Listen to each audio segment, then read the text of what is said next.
Evening, John. Morning, Lee. Hope Morning. everyone. Evening. So, as you know, this is the second episode of Two Blokes and a Phone. Now, as you can probably see on the screen, there's a third bloke, and we'll introduce him in a minute. But hopefully, you all enjoyed the first episode. I found it very cleansing, and I know John did as well. We want to ensure that we can reach out and help as many people as we can. So all the likes, the shares, the subscriptions on TikTok, Instagram, Facebook, YouTube, please share and subscribe the best you can. So hit the like button. It's here somewhere. But yeah, the person who we've got on the interview today is someone that I've known virtually for about 4 years, I think. I've not had the pleasure of meeting him yet, and it's something on my bucket list to go and see this individual. We've spoken many a time on the phone. We have a lot in common, but John's known him for quite a while. So I think, John, you'd be the best person to introduce our latest guest to Two and a Half Blokes and a Phone. Yeah. Well, yeah. You have to obviously start with the g'day sport. Morning, pal. Yeah, it's going to be subtitled for those that can't understand Lee, but you know what we'll do is just maybe go back a little bit in time, maybe 11 years now. It is 10 years. Yeah, mate. 11 years, yeah, since I got to the airport, and that's where my first introduction to your good self. I don't know if you want to tell people about, the Homeless World Cup and your involvement. Yeah, look, basically I was involved in a local level within Australia. We had 35 coaches across Australia, 4,000 participants in 2009. And two of my guys that I coached were lucky enough to make the Australian team in 2009. So being excited, I went home crying my eyes out and went to my stepdad, I have to see these two guys play. A couple of days later, he bought me a trip to Italy where I had the pleasure of meeting John. And John was fortunately there to pick up the Brazilian team from the airport.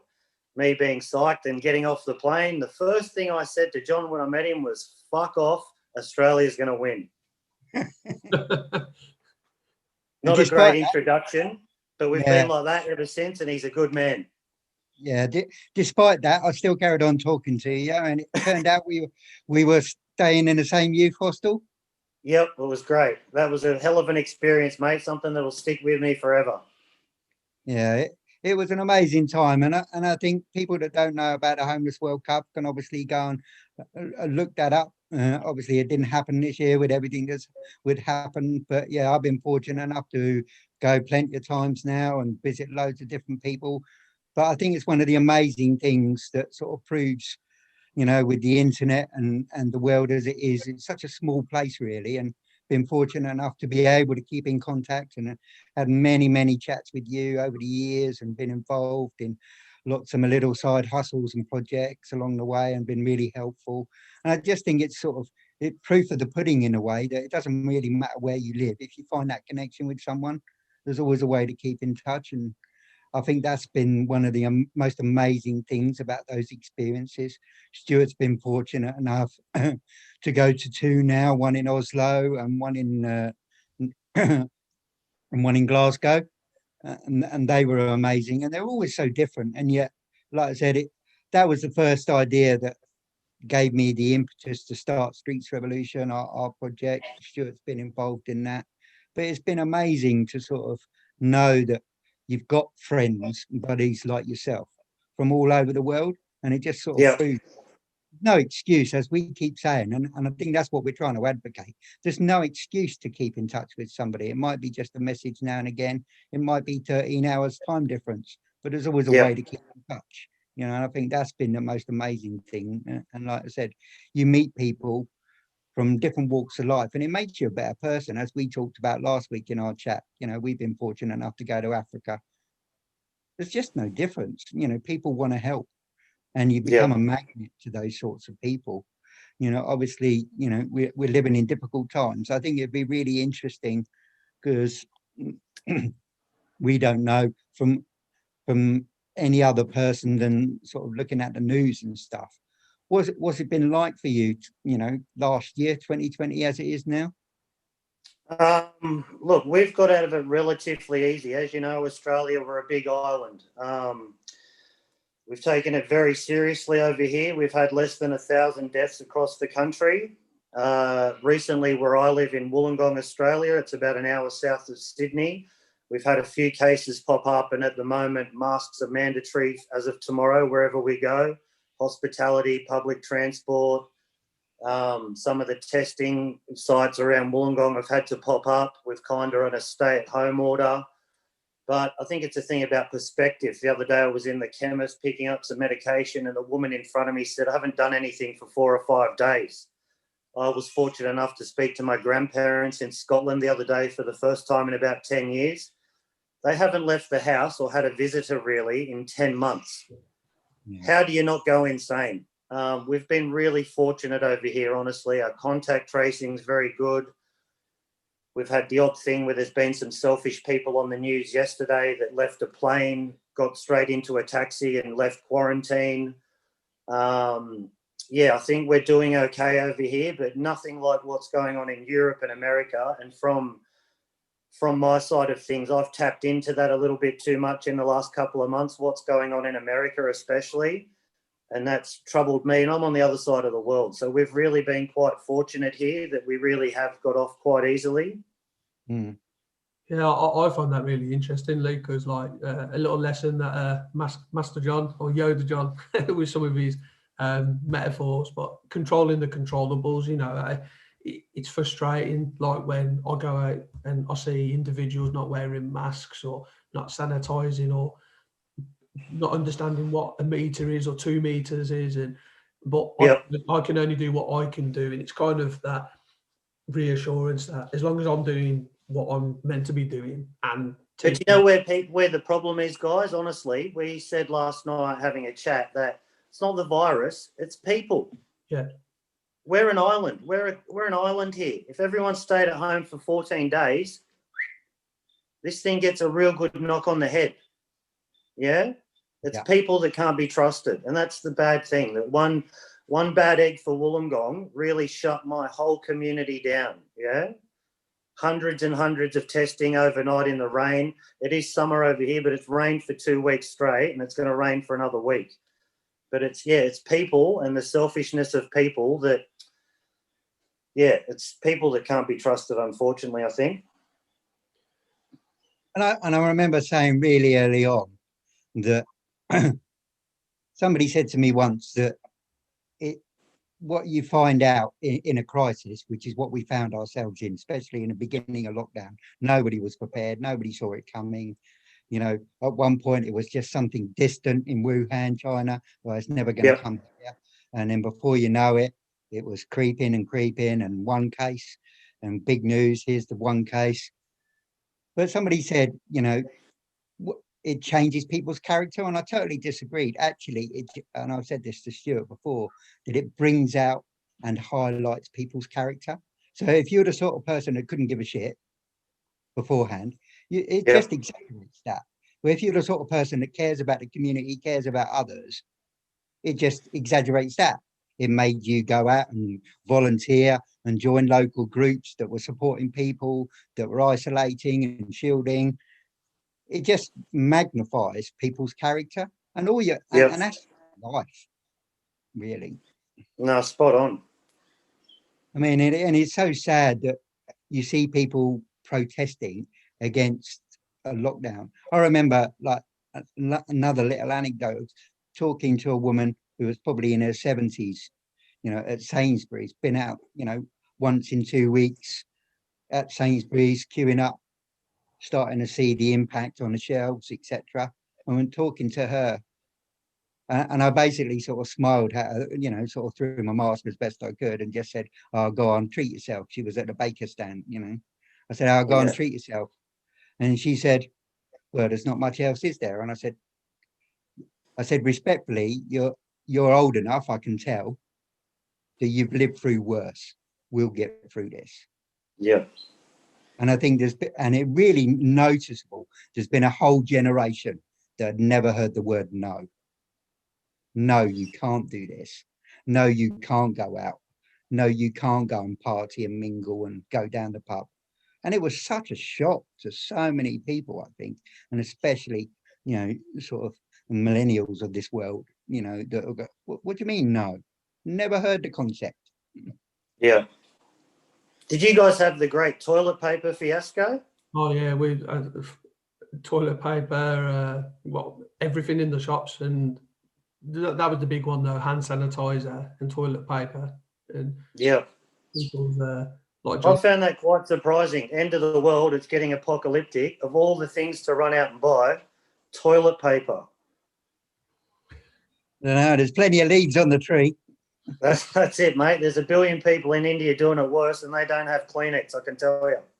Yeah, it's really interesting. I mean, the other thing that we talked about the other day, was just generally, about how people are reacting now because they thought it would be all over by Christmas. Yes. It, and that's down to sort of the leadership, and we obviously we don't really want to go there. It's just pointless in a way, but it is down to, I remember reading, one of those books that sort of changes you was Viktor Frankl's Man's Search for Meaning.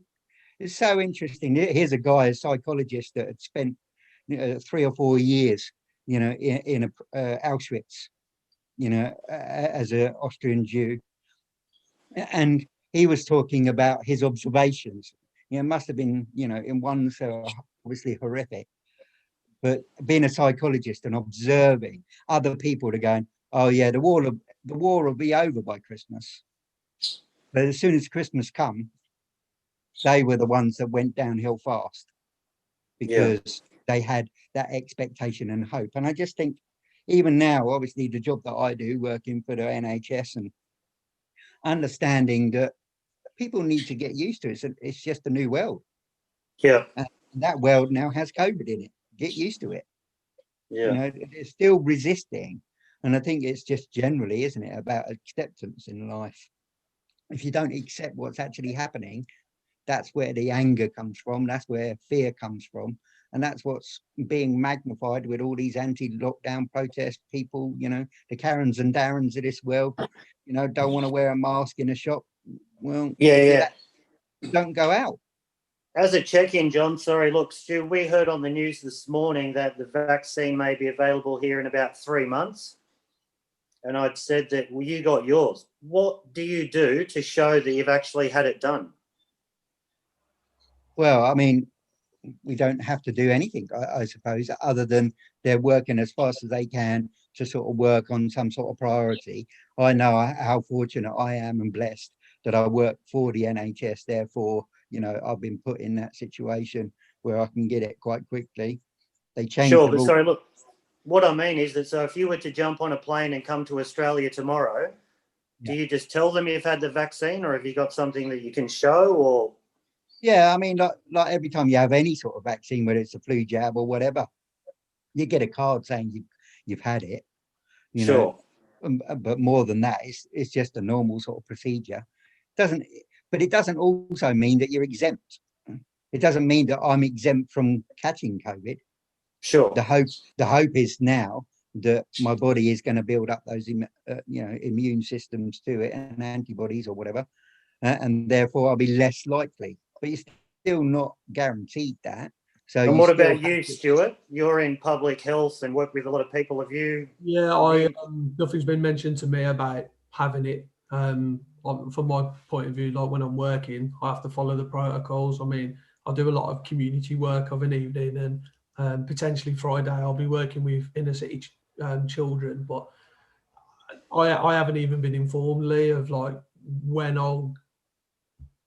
where in the queue I am, and I mean, there are different conspiracies about the symptoms and the side effects of having the. Like I said, that John's reaction says it all. Then I'll have it, but I think the key thing is really like that the fact that we're talking about it, we're checking in, and we're having that conversation. Because I said to John, the minute he had it, you know, let me know. No, he put it on Facebook first, but I found out through that really. But yeah, John, I mean, I suppose this is your opportunity to share it globally. 100% take the vaccine, nothing to worry about. Don't believe all the.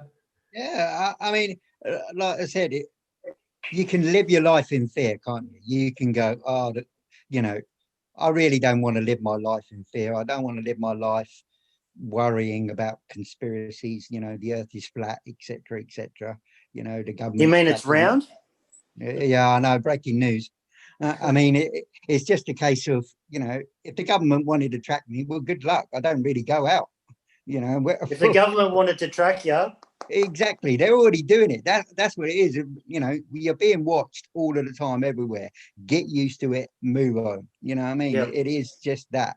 And like I said, you know, had this conversation with my missus the other day, just around the concept of, look, who do I trust? The guy that's researched on Google for 15 minutes, or all of these scientists that have done this for all of their lives and have researched it and have thrown billions of pounds at it? Who do you think I should trust? I think I'm going to trust those guys. Yeah, You know? I said that as well. You know, I'd like to think I'm relatively intelligent, but I'm not a scientist by any stretch, or a professor. So, like John said, I'd rather take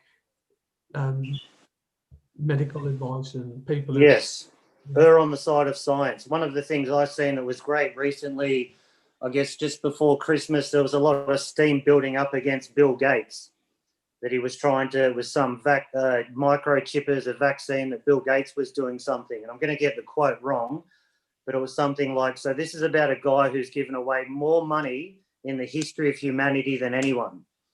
Yeah. He's cured malaria and stuff in a few different countries, and he built the machine that you're on Googling to find out that it's a load of shit. Come on, really? Yeah. It just sounds ridiculous. Like I said, it's just, I try to put things, I always, one of my qualities, I think, is to try and simplify things down into its most basic. Is it better that I take a vaccine that might help, or is it better that I don't? It's Sure. just that black or white for me. Surely it's better that I take that vaccine, and the chances are that might mean I'm one step better off than those that don't. It's just as simple as that for me. Stuart, can I ask you something? Having two beautiful, gorgeous children, how, and I guess in Europe where it's been more, what are the kids like? How do you explain this to the children? Well, as we discussed before the call, and John knows as well, I've got a bit of a cold, and I couldn't really get out of bed yesterday, but I'm back to normal as such today. And I FaceTimed them, and my eldest one burst into tears because she's quite a sensitive soul, and proper worried, and automatically the fear of, can you shut the door for me, please? Automatically COVID came in, but I'm trying to be as honest with them the best I can. I mean, well, luckily for me, we're not able to go to the pitches and bowling every other weekend because it's closed. But trying to explain to them that it's more stay-at-home activities. Maybe going out for a walk every now and again. But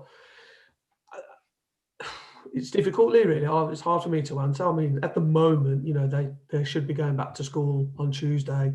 But then when they hear it on the news that I forgot the name of the person, but they want schools closed for another 2 weeks. Like my oldest one's jumping for joy, and the other one's a bit like, "Oh, I want to go back." Sure. How long were they off school, Stuart? Well, over Christmas, it's a 2-week break. So, but the first lockdown, couple of months, John, was it schooling from home? Yeah, I mean, when the first lockdown kicked in, obviously, all of the schools, so everything was shut for a good couple of months. I think it might have been 3 months. And yeah, I mean, obviously, I don't have any children, and don't really sort of move in those circles. I didn't really understand what length of time, but I know that most of the kids were off for a while. One of my best friend's wife is a teacher, they then had to start doing, Zoom teaching, and stuff like that. Shout out to all the teachers out there. Yeah, no doubt. I mean, it's hard enough job as it is without having to think about all of that stuff. And man. Yeah, it's a lot of the routine and your choices to make, because from that first lockdown, I'm very fortunate now that I've got my own property. I'm back on the property ladder, but literally 5 months ago, 6 months ago, I wasn't. And the girls were obviously with their mom, who has a full-time job. So trying to balance homeschooling / 2 young girls and a full-time job was quite difficult. Yeah. Something that, I offered my help and support the best I could by, temporary living there downstairs to, do my job as well as co-parenting. But yeah, I mean, it's going to affect kids in the long run moving forward. Yeah. Unless Well, my children are about to go to a holiday to Canberra, which is our nation's capital, and because Greater Sydney's been included in a lockdown, which includes an hour away where I am, they may not be able to go on their holiday for 5 days that they've been looking forward to. As you said, Penny's upset and crying. James, the little one at 7, he's like, I don't really care. But yeah, it's something hard to explain to the young ones, I think. Yeah, I mean, over Christmas, I think it was literally about 3 days before. Apologies, I need a cough sweet. The first in Kent, in the Kent area, I think it might have affected. Was it your area as well, John? Tier 4. Yeah, we're in tier 4 now. Yeah, just before Christmas. Now, my ex's dad lives in Deal, which is near Dover, and she had to explain to the kids that they couldn't go down at Christmas, and he broke their heart really. And it's that resilience, isn't it? But it's not really something I think they need to learn prior to. Yeah. I think it's interesting, I think you hit the nail on the head there, that word resilience. Kids are a lot more resilient than you give them credit for. That's been my experience in, youth work and in other things.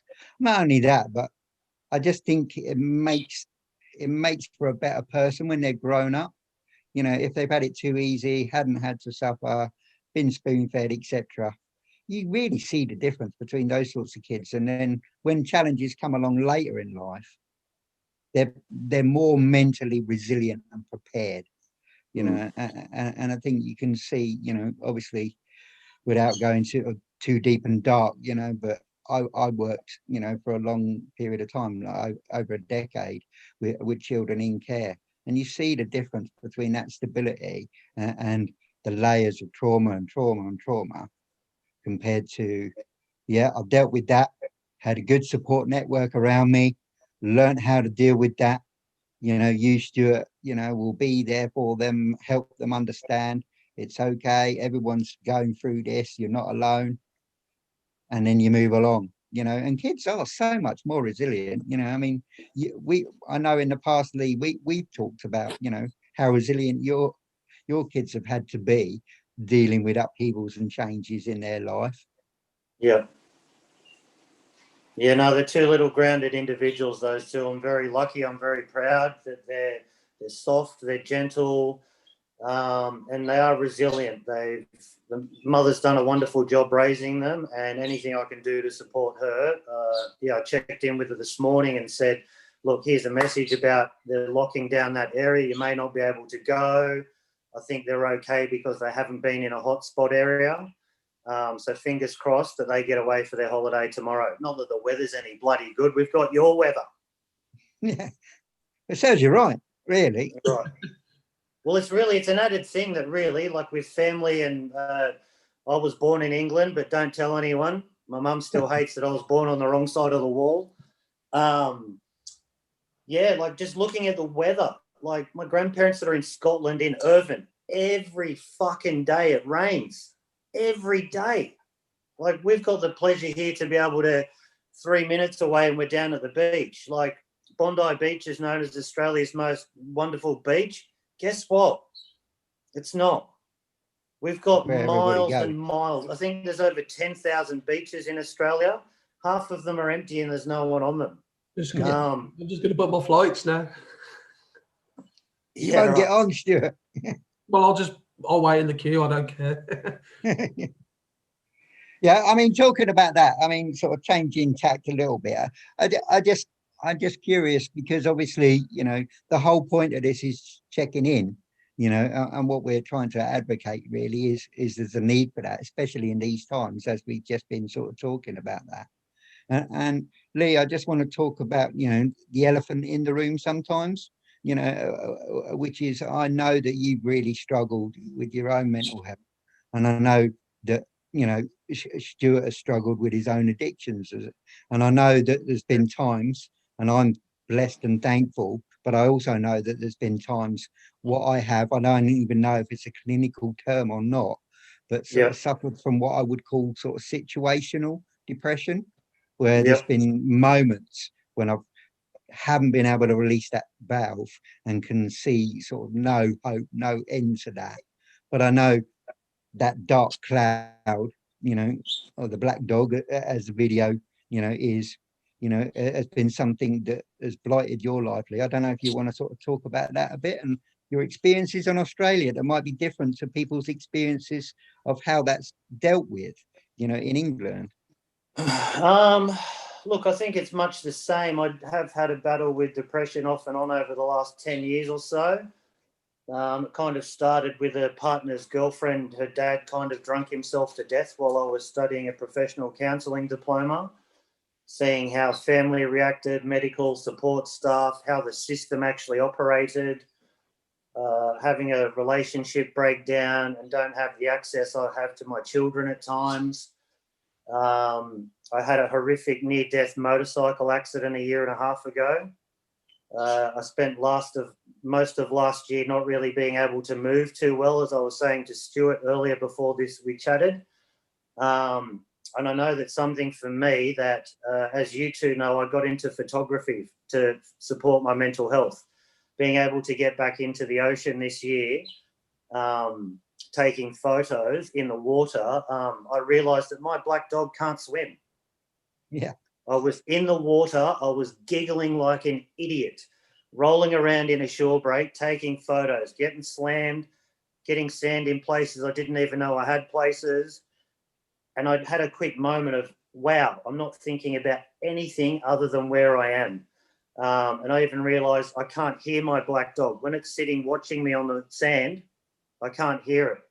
I'm quite lucky in that photography and some connections I've made through that. I've made some amazing friends like you two.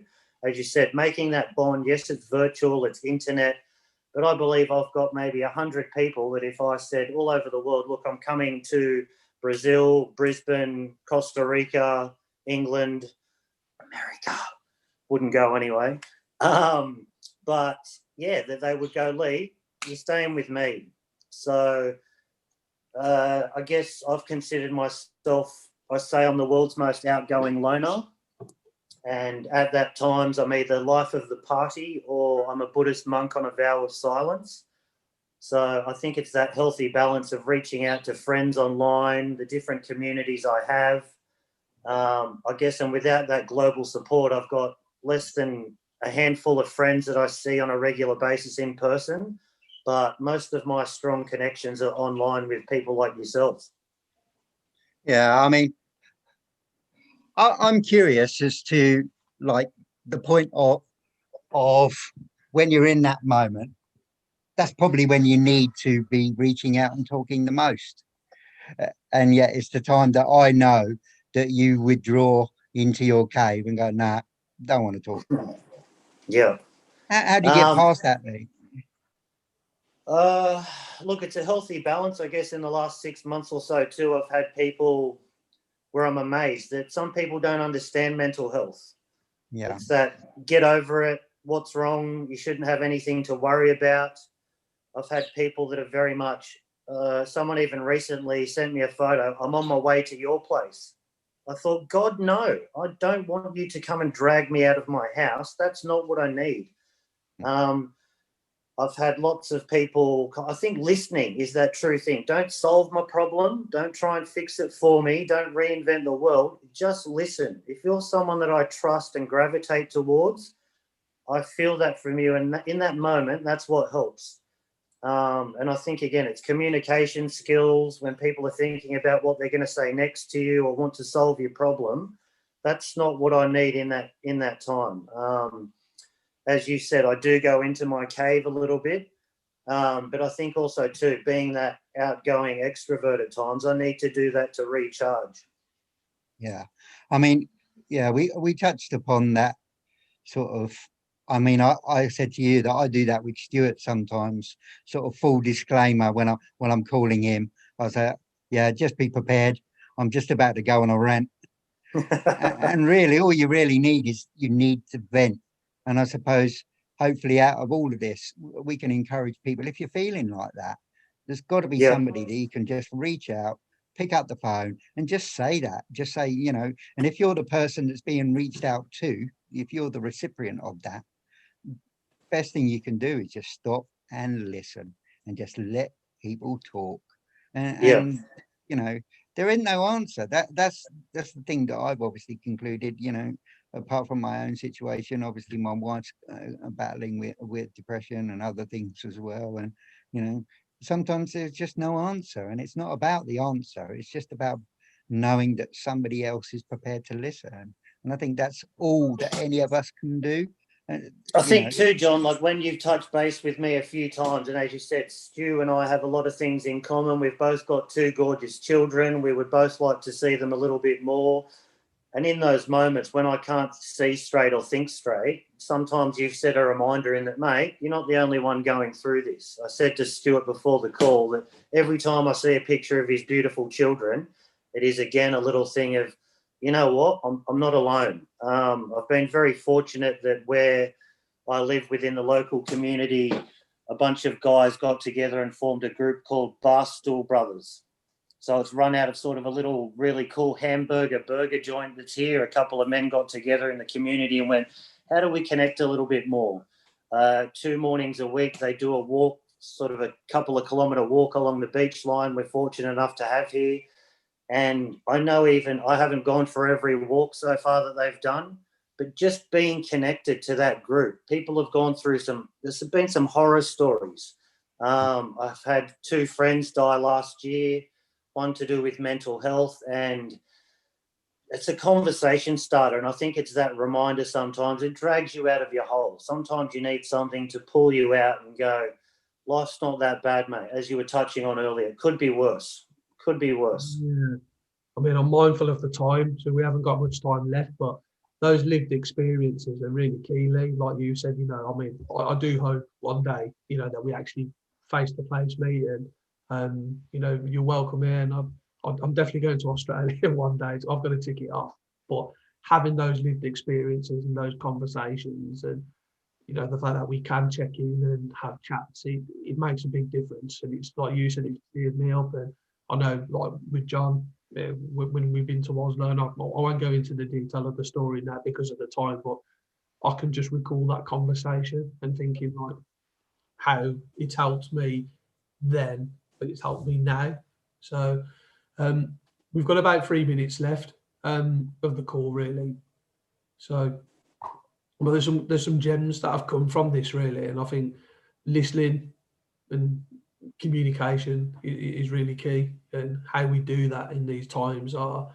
Well, this is my first Zoom call, guys, so unreal. In this whole pandemic of madness, I've done a job interview via this, but yeah, this is my first Zoom call, so winning. Yeah, I mean, I just think it's, you know, hopefully, as I said in the beginning, what we're doing is we're showcasing how easy it can be. It doesn't have to be 40 odd minutes on a Zoom call. It can just be a phone call. You know, it's just so important. You know, I know that you and I haven't spoken for ages in a sense, Lee, you know, but what I love about, you know, a good relationship, and maybe we need to have a part 2, you know, with you, Lee, you know what I mean, in the future, just so we can touch upon some other things. But what I love is the fact that whenever we do connect, it's like it only happened last week. We just pick Yeah. up where we left off. I think that's Yeah. the beauty of it, really. And that's the definition, or one of the definitions, really, of what a true mate is. You know, Yeah. someone that can be there regardless, And if it's 3 o'clock in the morning and I've broken down, who am I going to call? Well, probably Stuart, Yeah. or one of my other mates. Just, who those people are. I Yeah. would just encourage people just generally, as we're wrapping up, to be one of those mates for somebody else and just be open to it. And look, I'd just love to say that I think it's really important too to acknowledge those people. Yeah, that I've got a handful of friends that have helped me through some really dark times, and out of the blue, for no reason whatsoever, just telling them that they are that great support and that you value them, I think is really important to keep that connection going. Yeah, and is that Yeah, go on, John, sorry. Yeah, no, I think the value of gratitude in a way, it's a lesson that my mum taught me very early on, is be open to, that season, reason, lifetime that we talked about before, just be open to those people, and you treat your friends really like a bank, but make sure you just deposit, you just Yeah. don't withdraw, because you don't know when you're going to need that withdrawal. And that's been proved in my life, with one of my best mates, Will, when I went through, a breakup in a relationship, he was the first person that said, well, yeah, you can come and live with me.